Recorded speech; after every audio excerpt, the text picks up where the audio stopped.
Conduct होने थे, samples conduct होने थे, और कई तरीके की हॉस्पिटल्स वगैरह में भी रिक्वायरमेंट थी, जिसको कंबाइनली मिनिस्ट्री ऑफ रेलवेज के साथ में मिलकर गवर्नमेंट ऑफ इंडिया ने फिलअप किया था. There are a lot of points in पे discussion हो सकता है, but due to shortage of time, I'm not going on to those points. So coming on to the next slide, conclusion point, it is impeccable how Indian Railways rose to the challenges of providing its services while also helping to combat the virus during these tough times. Indian Railways' effort to provide relief to its commuters during the pandemic is an example of the commitment of public sector towards public welfare. So these are my concluding points. And I request you all कि आप लोग भी कभी भी मतलब किसी भी एक पर्टिकुलर टॉपिक को, जैसे फॉर एग्जांपल यहाँ पे इंडियन रेलवेज ने बहुत ज़्यादा हेल्प किया एट द टाइम ऑफ कोविड-19, किसी भी पर्टिकुलर सेक्टर या टॉपिक को आप लोग कभी भी कम ना समझें. कोई भी सेक्टर किसी भी टाइम पे, किसी भी आउटब्रेक के टाइम पे हेल्प कर सकता है किसी भी मैनर में. तो we just have to know कि किस पर्टिकुलर सेक्टर का कितना पोटेंशियल है, ये जानना बहुत ज़्यादा ज़रूरी होता है. Thank you so much. Thank you for giving me this opportunity.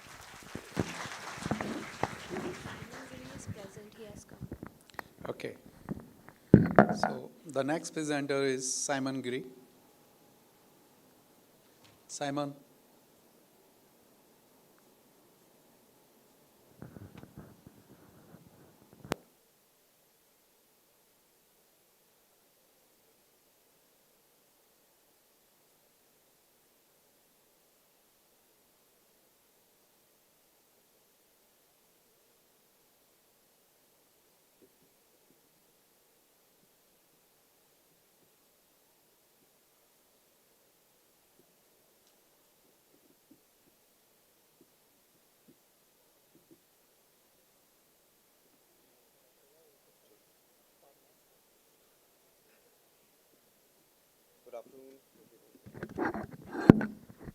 Good afternoon, everyone. My name is Simon Giri, and I'm from the Albag Educational Institute. I'm doing PhD under Faculty of Commerce under the able guidance of Sir Professor V.K. Gangal. My topic for today is a study of the impact of pandemic on stock market of India. Under this topic, we studied how the pandemic has impacted the stock market, because the impact of pandemic on the other sectors was a negative one, but on the stock market, it was quite different. The financial year 2021 was a time of recession caused by lockdown as per government norms. We all know that all the sectors were plundering because of this. Recession was temporary, recession stages were there in the country. But the stock market was having a different impact because of that. The rate of GDP was minus 7.3 in that year as compared to 4.2% of 2019 and 20. However, the capital market of India was not much affected. In fact, the pan-India turnover and equity cash segment registered a growth of more than 70% in the year of pandemic itself. The pandemic brought global crash through volatility in all the sectors, as well as in stock market in March 2020. But in the stock market in July 2020, the market reached its pre-crash levels. Means it suddenly also covered all the losses that it made in the first 4 months of the pandemic. When active retail investors' accounts rose up by a record 10.4 million in India, the total number of retail investors reached an astonishing 14.2 million in financial year 21, which resulted in domination of Indian stock market by Indian retail investors. In 2016, only the 33% of the market was under the control of retail investors, but in 2021, it reached to 45%. Not only the funds were shifted towards the retail investors, they opened a record-breaking number of accounts with CDSL and NSDL during the pandemic year, which actually indirectly shows that people were looking for a passive source of income, which can be done through online, which can be recession-proof, and they can do it with little or less financial literacy. This research paper studies the such different variables of stock market, which shows the impact of pandemic on it. The objective was to know the impact. The objective was to see the difference that was caused because of the pandemic in the number of accounts opened with CDSL and NSDL. The objective is also to see what is the volume being traded, means how the volume is also being impacted by this pandemic, as well as the frequency of trades in both segment. Both segment means the equity segment as well as derivative segments. Difference in the rate of increment in all aforementioned variables will be analyzed. Data is being collected from BSE, NSE, and SEBI, and time period has been taken from 2017 to 2023, because we need to understand the values of these variables before the pandemic as well as after the pandemic in order to understand the difference. The first analysis is the number of demat accounts, and as you can see, annual growth rate, I have already highlighted it a bit. In 2021, it by 34%, and 2022, when the financial year ended, it went up to 62%. Now, this is a growth rate which was not found before the pandemic. Before the pandemic, it was not even touching 15%, and after it, it goes even to 62%. The increase caused in it is more than 90% due to the entry of retail investors, because these accounts include the accounts of retail investors, FDI, FPI, and all the other accounts, HNIs also, but 90% of the accounts that have been increased has been caused by retail investors, which is a clear signal that most of the people during the pandemic were looking for another source of income. The sudden jump in demat accounts since 2020 is the evidence of the fact people search for passive and other sources of income during and also after the pandemic. Another analysis of variable is the turnover of capital market. You can clearly see, I've mentioned, highlighted it a bit. In 2021, you can see in the table, it grew to 71%. Before the pandemic, the growth was just under 15%, not even 15%, but just after the pandemic, the growth went to 71%. This was an obvious impact of the pandemic, that even though the people were having less disposable income during that temporary recession period than before, but still the urge to create recession-proof sources of income brought them to stock market. India's market is now dominated by the retail investors, as we already discussed. Next point that I analyze is the turnover of equity derivatives. Equity derivatives includes your derivatives of stocks as well as derivatives of options. Means the derivatives of stocks are futures and options, and derivative of indexes are index futures and index options, right? Same pattern has been found in their growth rate also. You can see in 2021, 22, 23. The growth is bombastic. It is 86%, then 163%, then 125%. And before the pandemic, the growth was below 50%. So it can be clearly seen that people are looking to earn money, but they are more interested in earning from the derivatives than in stocks. Equity-based derivatives market was increasing with the rate of less than 50% before COVID-19. But after 2020, a sudden jump of more than 86%, then 163% came. Now one should remember the future and options come with a greater risk within the equity. So the interest of the people was more in this segment, where the risk is also high, but the profit is also high. The table given below depicts the number of trades that took place in these financial years from 2017 to 23. And again, in this variable also, one can easily see that the growth in the number of trades is also bombastic, 47%, and then later on 20%. And before the pandemic, it was somewhere around 14, below 15 again.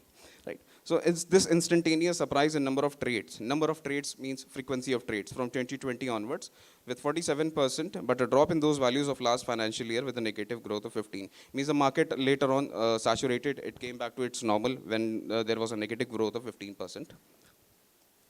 Next variable that we have taken for analyzing is the number of contracts undertaken in equity derivative segments. Equity derivative segment means these futures and options in equity as well as in this index. Their growth rate is also 118 and 123% after the pandemic. Now, in the number of contracts traded in equity, the huge change take place not in the year of pandemic, but in the next year, where it reaches growth rate of 118%.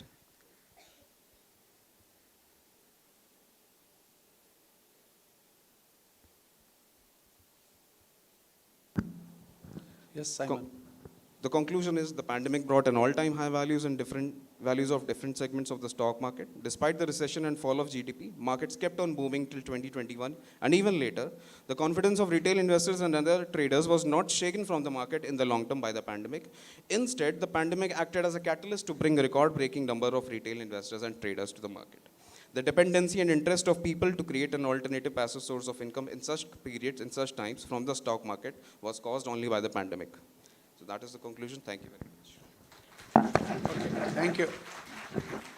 Now, the next presenter is Akanksha Padak.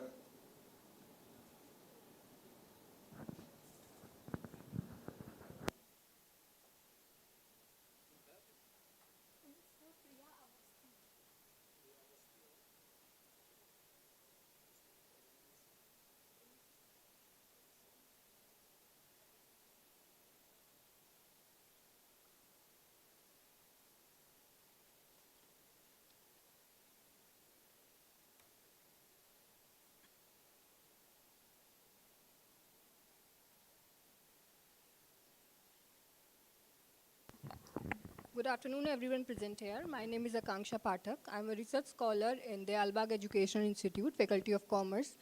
Luckily, I'm doing PhD under the supervision of Professor V.K. Gangal. The title of this research paper is Preparedness of Automakers for the Adoption of Electric Cars in India. Paper is divided into various parts, which are introduction, review of literature, implication of the study, data analysis and hypothesis testing, finding, suggestion, conclusion. So, introduction is like, electric mobility in India is experiencing a transformative surge. This shift towards electric vehicles is primarily driven by concerns over air quality, rising fuel prices, and the need for sustainable transportation system. The Indian government has been actively promoting EV adoption through incentive subsidies and the establishment of charging infrastructure. This has led to growing market for electric two-wheelers, three-wheelers, and cars. Major automakers are also introducing EV models to cater this expanding demand. The transition to electric mobility not only reduces emission, but it also brings economic benefits as it lowers fuel and maintenance costs while creating job opportunities in EV sector. Despite these challenges, like charging infrastructure development and affordability, electric mobility is poised to play a significant role in India's future transportation landscape. Next. The need of electric mobility, like by 2030, the global energy consumption is likely to rise by 53%, and about 3/4 of projected increase in oil demand will come from transportation. Crude prices lead to increasing the trade deficit. This poses a serious challenge to India's energy fuel security. Therefore, all measures need to be taken to reduce the dependence on fossil fuels for the country's energy requirements. We need to understand why EVs are so crucial for several reasons. Environmental benefits, energy diversity and security, technological advancement and job creation, long-term cost savings, decongesting cities. There are few government initiatives for EVs in India, like NEMMP, FAME second, National Mission on Transformative Mobility and Battery Storage, PLI scheme, Vehicle Scrapping Policy, Go Electric campaign, EV 30 at 30 campaign. Further, there are various key players in Indian market, like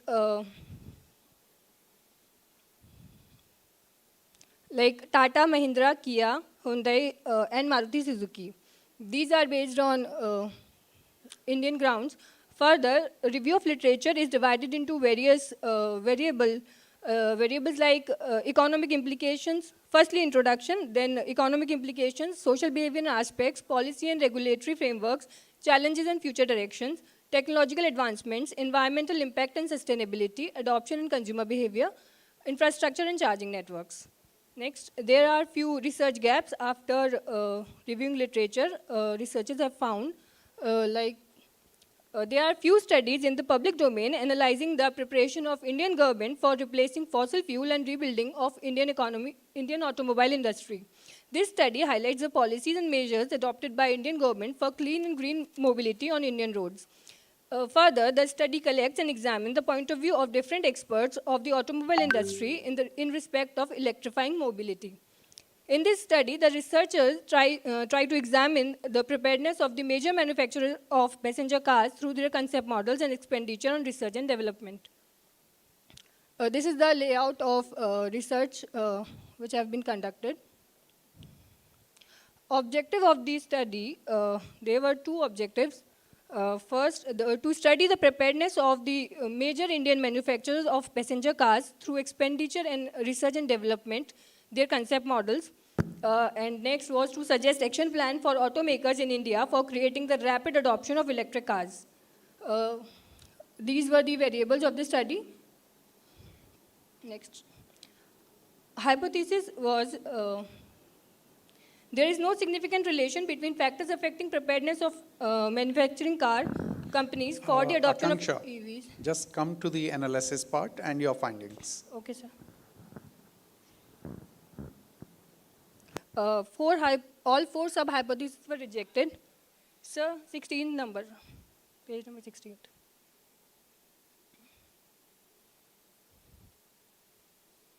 Yes, sir.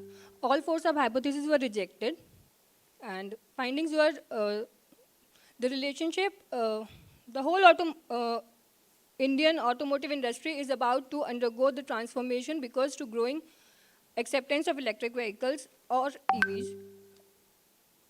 So, conclusion, 18th. Government initiatives, ongoing collaboration and innovations are required to accelerate India's electric vehicle revolution. India's energy mobility future rests on the industry's willingness to accept change, adjust, and lead the way towards more and environmental friendly and sustainable automotive landscape. There were various suggestions like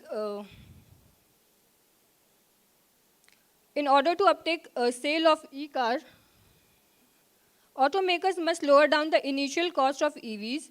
The automotive sector can innovate and collaborate with vary its EV possibilities. From the point of view of different homegrown production of the automobile industry, lessen the dependency on import and generate jobs. In this study can be improved by cutting down the charging time, building out the infrastructure for charging, and improving service and repair alternatives, creating a domestic battery manufacturing ecosystem. Oh, just go. These are some books referred. Thank you.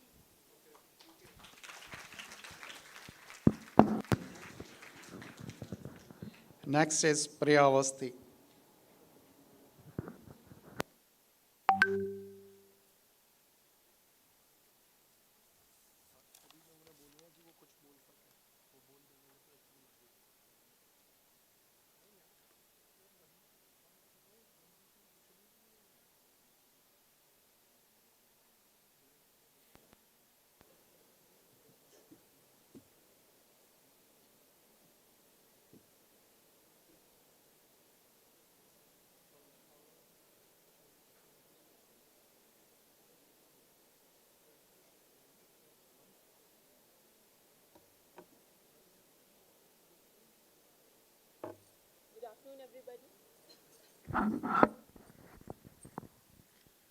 Good afternoon, everybody.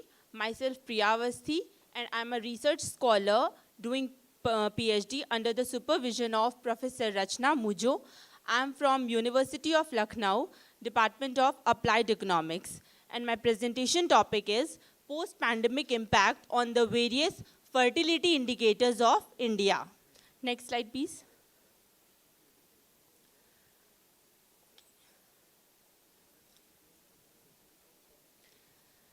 Anticipations of all important functions of economy as production, consumption, investment are all dependent on the future population levels, and the population in turn depends on the fertility level.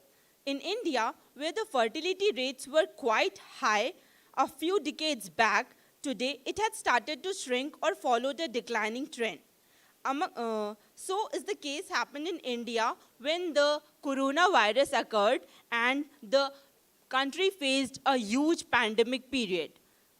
In 2019, when a pandemic named coronavirus or COVID-19 took birth in India, the country suffered from huge rate of deaths. COVID-19 was a disease which was caused by a virus named SARS-CoV-2, which was first experienced by China in the city of Wuhan in December 2019. It was the deadliest epidemic and pandemic in history. But do these huge deaths cause a reduction in population, or will it going to affect the indicators of fertility in future? Now, the answer to all these questions has been tried to be made in this paper. Next slide, please. Next slide. The research problem here is that the objective of the present study is to forecast the long-term impact of pandemic on fertility indicators by also incorporating the pre-pandemic and the during pandemic situation of the country. Next slide, please. The selected variables for the study are total fertility rate, crude birth rate, crude death rate, and infant mortality rate. And here the methodology used is that forecasting has been done, which is done by using forecast.ets function of the Excel 2016 software on each of the selected variables for a period of 2024 to 2030. Next slide, please. The objectives of my study are to identify and analyze various indicators of fertility which could have impact of COVID-19, and also to conduct an observational study by forecasting the impact of COVID-19 on fertility and its various indicators. Next slide, please. Data analysis. Now, this table is split into three parts. The first part of the table is showing the pre-pandemic situation of from 2014 to 2017, which are the given values. The trend which can be seen for the total fertility rate is decreasing, which can be depicted by annual growth rate. Till 2014, 1% decrease can be observed, but after 2016, it was decreasing at a constant rate. Infant mortality rate was also showing a declining trend at a constant rate. Crude death rate was also declining at a decreasing rate of 1% till 2017. This trend of declining growth rates was hindered when the pandemic period started from 2019, which can be observed in the second part of the table. This is the during pandemic situation. The situation got worsened for some variables, as the crude death rate, which was declining at a rate of 4%, got a huge increase of 29% in 2021. However, the situation got controlled and it started declining at a rate of 4% from 2022. Infant mortality rate got a huge increase of 9% in 2022. However, the total fertility rate and the crude birth rate were not very much affected by the pandemic period and maintained the trend, which was declining but at the constant rate. Now coming to the post-pandemic period, which has been forecasted till 2030 for different fertility indicators. As per the table, the indicator which very much got affected by the pandemic period is the crude death rate, which would be stagnant till 2030, neither increasing nor decreasing. Infant mortality rate will show improvements, as because of proper vaccination programs, infant mortality rate will show a declining trend, and that too at an increasing rate. Total fertility rate and crude birth rate will be decreasing, but at a constant rate. Now the conclusion, next slide. As per the above discussion, the conclusion comes out that the worser situation during pandemic period will be controlled somewhere in 2030s. However, for some variables, it may be after 2030s, the situation will come under control. As of now, more of governmental efforts and attention is required on the improvement of health sector and medical treatments. Although with earnest efforts of frontline workers and timely vaccination program, the situation of acute pandemic is under control. But as per the predictions made for certain indicators of fertility, still more of efforts are needed for controlling crude death rate and infant mortality rate. Although infant mortality rate is decreasing at an increasing rate, still the long-term impacts are not ignorable. India is a country having highest demographic dividend. The deaths need to be controlled, or else we are not very far to see the situation of aging in our economy. Thank you so much. Thank you. Now, we have Soumya Jain or Ronak Jain. Soumya Jain.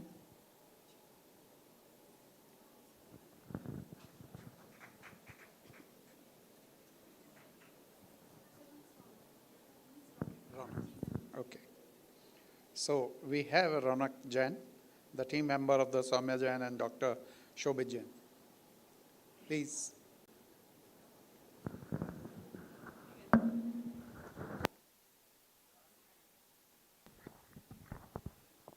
Good afternoon, everyone. Let me thank you to all of you for coming here today. My name is Ronak Jain, and I am here to present my topic, that is digital transformation, which is related to the banking industry.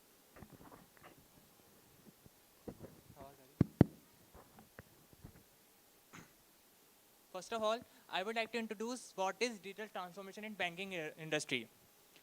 Digital transformation is the use of digital technology that can be used to enhance the customer experience and provide the better solution to the customer's preferences. Under the data transformation head, we can include it online banking applications, fraud detections, virtual assistants, data inscriptions, and KYC softwares, etc. Move to the second slide. What are the benefits of data transformation in banking industry? There are as follows: personalized services, real-time remote access, and secured banking. Move to the second slide, sir. Next slide. What is personalized services? Personalized services means provide the financial solutions according to the customer's preferences. And second, big data is the technology that can be used to store the data and provide the and extend the bond between the banks and the customer as well. Second slide, sir. Next slide. What is real-time remote access? As we can understand from the name, what is real-time? Real-time means just in time. Customer can access their accounts and transfer the funds immediately from any location. Secure banking. What is secure banking? Secure banking, customer can improve their online banking security even further by reviewing post practices for online banking security. First, understanding how to identify email scams, phone scams, and fake websites, making secure usernames and passwords, signing up for specific accounts alerts such as cash withdrawal alerts. Second slide, sir. Benefits to banks by adopting digital transformation, improved customer relationship. First, one of the challenges that banks face today is maintaining a relationship with their customers centered on positive experience. The lack of interactions and the scarcity of digital services directly impacts the customer amendment rate. Big data is a solution that banks can use in this scenario. It can store all customer preferences and utilize them as needed. Digital transformation in banking industry driving factors. How will banks engage the customers as well? These are the factors. Customer is crucial. Banks must analyze what the customer is looking for. Continuous improvements, modernize infrastructure, operating models, leverage power of data, improve skill test, and completely digital driven. Banking industry future enabled skills. These are the future enabled skills: ability to master futuristic communication, risk and governance in the digital world, digital awareness, data driven decision making, agile entrepreneurial thinking, human centered designs. Move to the digital transformation in banking. Major challenges. What are the major challenges in digital transformation in banking industry? Acceptability of fully digitalized bank, security, an evolution from ancient banking systems. Non-financial institutions already provide the similar things which is provided by the financial institutions. Internal barriers. These are the major challenges for the digital transformation in banking industry. Digital banking industry innovations. What are the innovations under the digital banking industry which is provide to the enhance the experience of customers? First, advanced self-service capabilities, APIs. APIs means application programming interface, instant payments, cloud computing, biometric technology, chatbots, robotic process automations, AI machine learnings, and Internet of Things. Case study of Indian private bank that have successfully implemented digital transformation initiatives. This is the main motive of my presentation is this. Axis Mobile. Axis Mobile banking app is one of the most popular in India, and it offers a wide range of features including account management, bill payments, and fund transfers. Axis Internet Banking. Axis Internet Banking platform is also very user-friendly and offers a wide range of features including account management, bill payments, and fund transfer. Axis Digital Lending. Axis Bank offers a variety of digital lending products including personal loans, home loans, and car loans. These products can be applied for and processed entire onlinely. Axis Bank digital transformation initiatives have resulted in a number of benefits including increasing customer satisfactions, reduced cost, and increased efficiency. Case study of Indian government bank that have successfully implemented digital transformation initiatives. State Bank of India. SBI is the largest public sector bank in India has been a leader in digital transformation. The bank has implemented a number of successful digital initiatives including YONO. YONO is a SBI digital banking platform that offers a wide range of features including account management, bill payments, fund transfer, and regulating investment services. State Bank Buddy. Statement Buddy is a mobile wallet app that allows customers to make payments and merchant outlets using their smartphones. SBI Anywhere. SBI Anywhere is a mobile banking app for SBI's corporate customers. It offers a variety of features including account management, fund transfer, and trade finance services. SBI digital transformation initiatives have resulted in a number of benefits including increased customer satisfaction, reduced cost, and increased efficiency. Digital transformation in the banking sector growth chart. The growth chart of digital transformation in the banking sector is significant. Recent report by McKinsey and company found that the global digital banking market is expected to grow from $1.2 trillion in 2021 to $3.9 trillion by 2030. This growth is being driven by a number of factors, including increasing customer demand, technological advancement, regulatory changes. How much customer adopt of digital banking and how much customer satisfied with digital banking? So, according to 2018, 38% customer adopted of digital banking and 78% customer satisfied with the digital banking. And according to now 2023, 80% customers adopt the digital banking systems and 89% customers satisfied with the digital banking. As the chart shows, customer adoption of digital banking is growing rapidly. This is being driven by a number of factors, including the increasing convenience and personalization of digital banking services. Customer satisfaction with the digital banking is also high, indicating the banks are meeting the needs of their customers.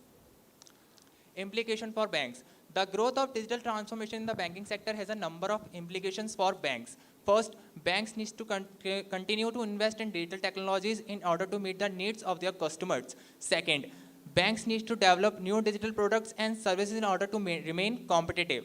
Third, bank needs to ensure that digital banking channels are secure and reliable.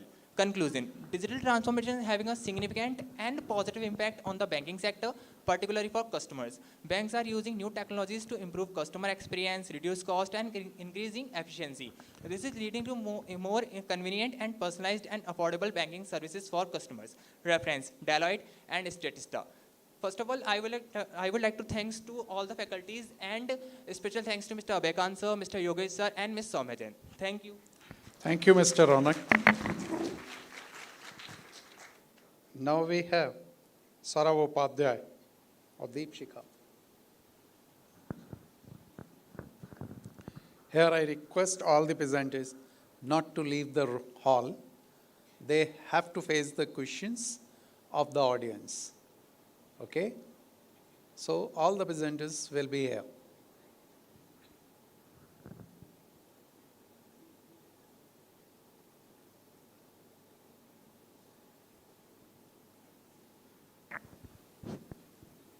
Good afternoon, everyone. My name is Saurav Upadhyay. I am from Agra Public Group College of Technology and Management. I am pursuing MBA, and she is my colleague. Good evening, good afternoon, everybody. My name is Deepshika Tyagi. I am from Agra Public Group of Institute. I am pursuing MBA. We are going to explain about next slide. Introduction of Bhartiya Airtel Limited.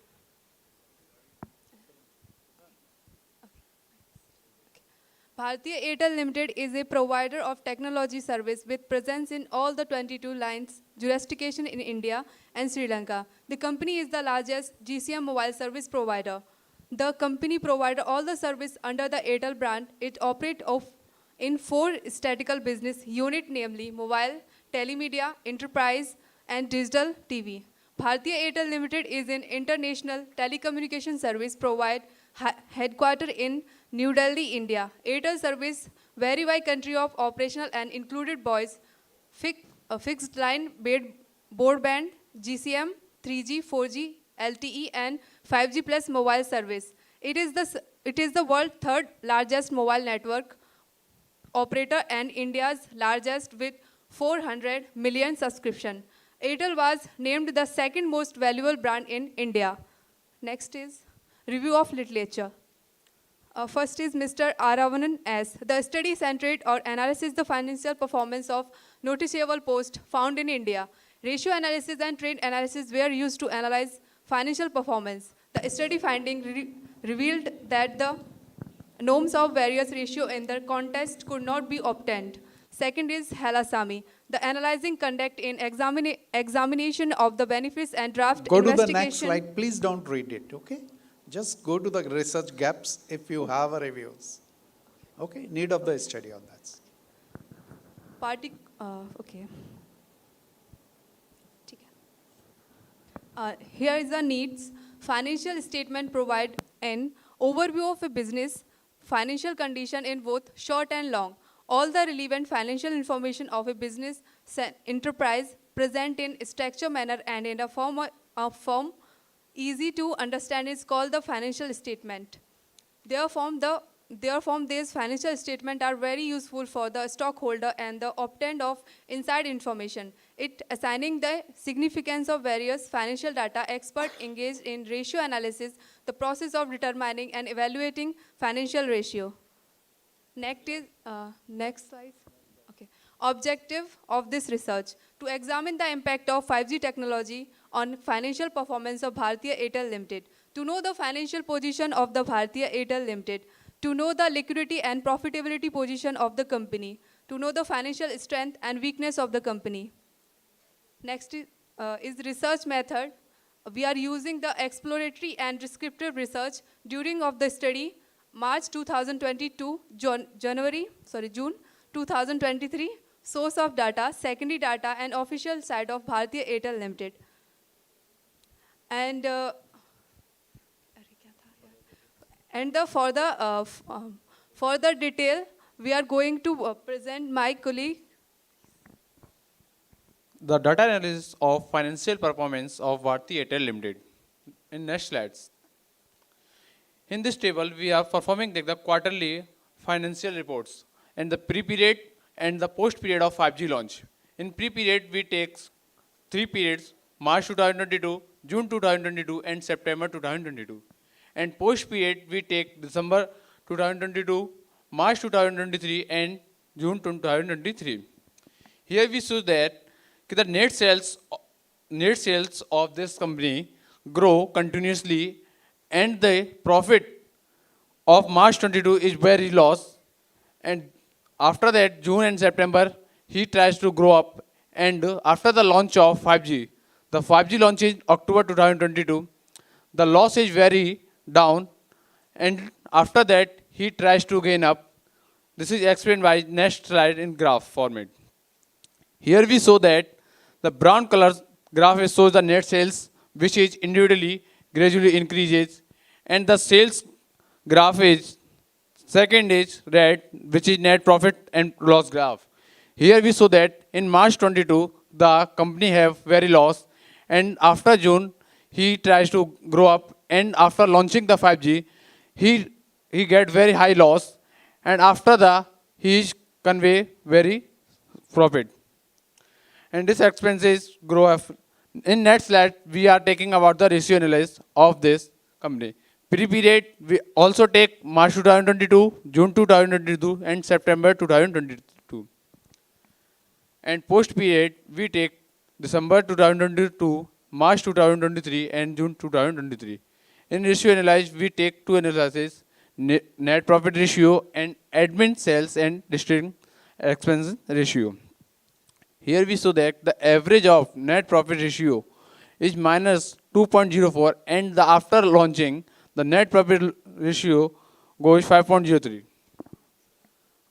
And the admin, sales, and expense ratio 5.03, and the post period of expense is 5.85. Here we show that the profit and expenses grow.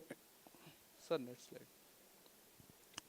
In this graph, we show that the loss is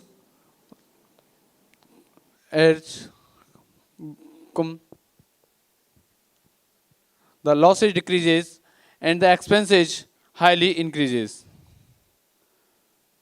The conclusion of this report is, from this analyze and study the various ratio and analyze the financial performance of Bharti Airtel Limited. By this study, it is being concluded that the sales and expenses are increases gradually, but the profit shows the curve graph. And by this analysis, it also can be concluded the 5G plus technology shows highly impact of financial performance of Bharti Airtel Limited. After implement the 5G technology, the expenses, sales, and profit increases gradually. Thank you, all of you. Thank you, Ronak. Now we have Kanishk Bhalla and Vyom Sharma.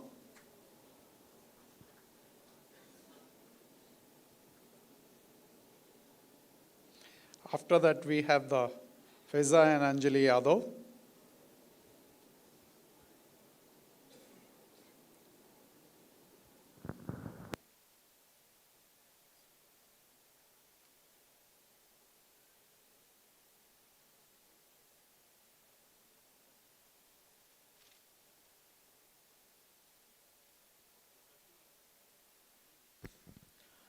Good afternoon, everyone. My name is Vyom Sharma.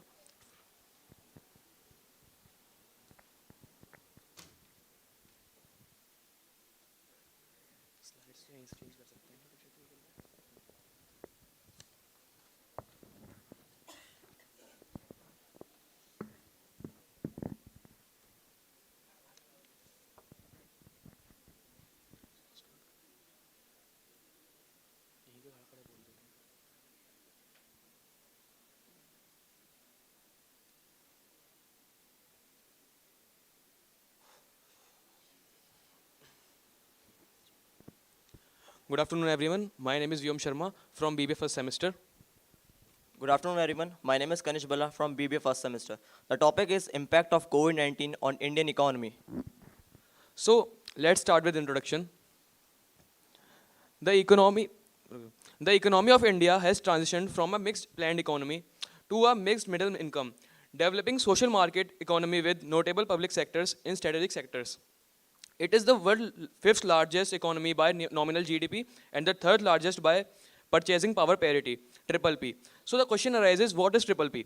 Triple P are the rates of currency conversion that try to equalize the purchasing power of different currency by eliminating the difference in price level between countries. Now let's continue with IMF. According to the International Monetary Funds, on a per capita income basis, India ranked 139th by GDP and 127th by triple P.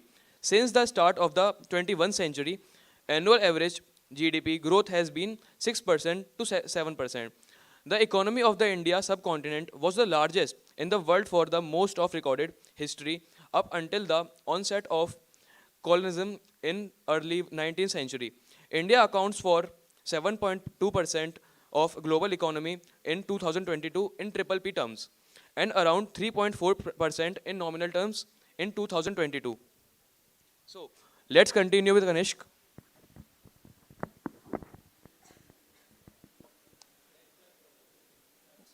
The next topic is Indian infant mortality rate from 2011 and 2021. Now, as you see, we have a graph of infant mortality rate during 2011 to 2021. Now, I can explain you what is the meaning of infant mortality rate. Infant mortality rate is the probability of a child born in a specific period or dying before reaching the age of 1 if subject to age-specific mortality rate of that period. You see, x-axis have death birth, 1000 live birth, and y-axis have time period or year. In 2011, the percentage is 42.9% and then decreasing infant mortality rate year by year. In COVID period 2020, the percentage is 26.8 and 2021 in 25.5%. Now continue with Vyom. So the next topic is postnatal death and neonatal death during 1990 to 2090. Before I start the pie chart, firstly I can explain postnatal death. Postnatal death is the number of residents newborn dying between 28 to 364 days, and neonatal death is the number of residents newborn dying under 28 days. Continue with Kanishk. The next topic is COVID-19 impact on Indian economy. There are some sectors which impact on Indian economy. First, chemical and fertilizer affected 10 million Indian rupees, and textile and apparel more than 5 million, automobile more than 2 million, and etc. Now continue with next topic, Vyom. Major sectors impact on Indian economy. The impact of coronavirus pandemic on India has been largely disrupted in terms of economy, activity, as well as loss of human lives. Almost all the sectors have been adversely affected as domestic demand and exports sharply plummeted, with some notable expectations where high growth was observed. An attempt is made to analyze the impact and possible solutions for some key sectors. Continue with Kanishk. There are some key sectors which impact on Indian economy. First, food and agriculture. Online food grocery platforms are heavily impacted due to unclear restriction on movement and stoppage of logistic vehicles. RBI and Finance Minister announced measure will help the industry and employees in the short term. Insulting the rural food production area in the coming weeks will hold a great answer to a macro impact of COVID-19 on Indian food sector as well as larger economy? The next sector. Telecommunication. There has been a significant amount of changes in telecom sector of India even before the COVID-19 due to brief price wars between the service providers. With over 83 million connections as of Well, 2019, I am sorry to interrupt you, but just can you give me the one slide where we can see the impact of COVID or pandemic on overall Indian economy rather than sector-wise study we are doing? sir, Okay. okay, sir. Huh. So that Just okay, conclude all these things.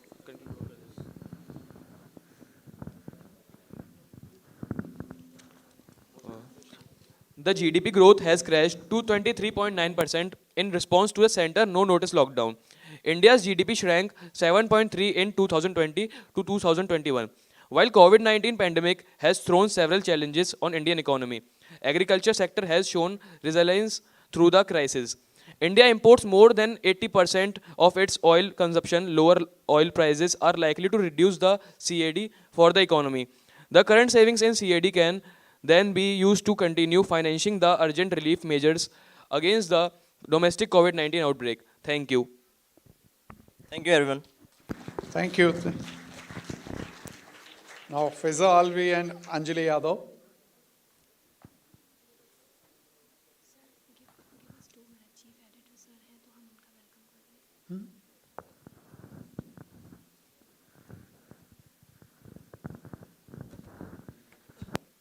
Ladies and gentlemen, among us we have the chief editor of Swadesh newspaper, Mr. Madhukar sir. So we welcome you, sir. Now I request Mahesh sir and our Vineet Mishra sir to offer bouquet to sir.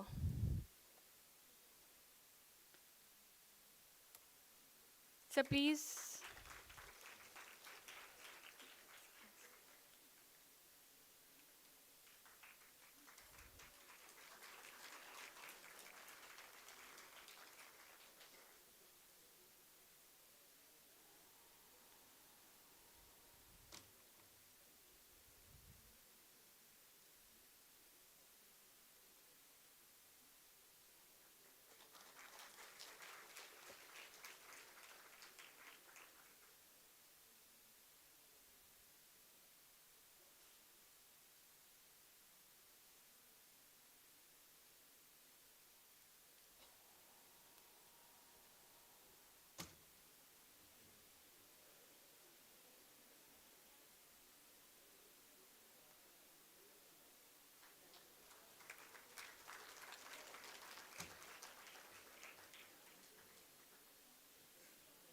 We welcome you, sir.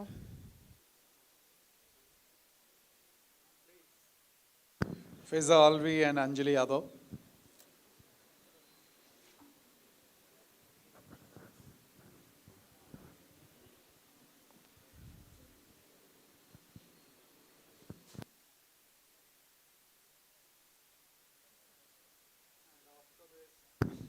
After this, we have the last presenter of the day, the Himanshi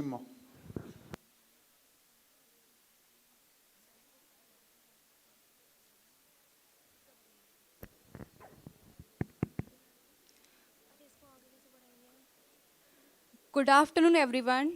It's very nice to here present myself, Anjali Yadav from BCom first semester. Good afternoon, everyone. Myself Fiza from BCom student. Our presentation title is Revolutionizing India's Financial Landscape, the Unified Payments Interface (UPI) and its role in digital transformation. Introduction. In this new era of mobile phone and smartphone technology, one of the most useful innovation technologies was the introduction of e-wallets or digital payment systems. India moved a step ahead towards becoming a cashless economy with the launch of Unified Payment Interface (UPI). With this new payment method, revolution has been made in Indian banking system.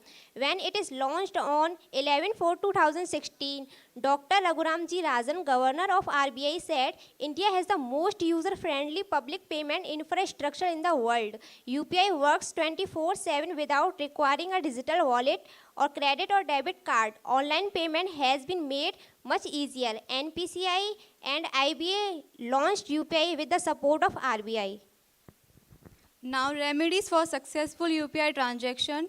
To ensure successful unified payments interface UPI transaction and address challenges, several remedies and best practices have been adopted in India. These measures aim to enhance security, reliability, and user experience. Here are some remedies for successful UPI transaction. First, user education and awareness. Educating user about the benefits of UPI and how. Second, enhance security protocols. Continuous improvement in security measure, including two factors, often help safeguard UPI transaction from fraud and cyber threats. Third, transaction limits and alert. Setting transaction limits and receiving can help user monitor and control their UPI activities, preventing unauthorized transaction. Fourth, secure pins and password. Encouraging user to create strong and unique UPI transformation in India. It has also faced several challenges. These challenges, while not insurmountable, have had an impact on the adoption and growth of UPI transaction in digital transformation process. First, security concern. Security breaches, fraud, and phishing attempts have been a concern with UPI. Users and businesses have been targeted for scams, leading to concern about the security of digital payments. Second, technical glitches. Occasionally, UPI apps and systems have experienced technical glitches. UPI relies on not fully aware of how UPI work or its benefits. Lack of awareness has been barrier to its adoption, particularly among older demographics. Fifth, resistance to change. Some individuals eliminate delays associated with traditional payment methods. Second, 24/7 availabilities. UPI transaction can be initiated and processed 24 hours a day, 7 a day week, including weekends and holiday. This constant availability ensures the business can accept payment at any time, enhancing flexibility and revenue. Transformation journey. Its success has not only reduced the dependency on physical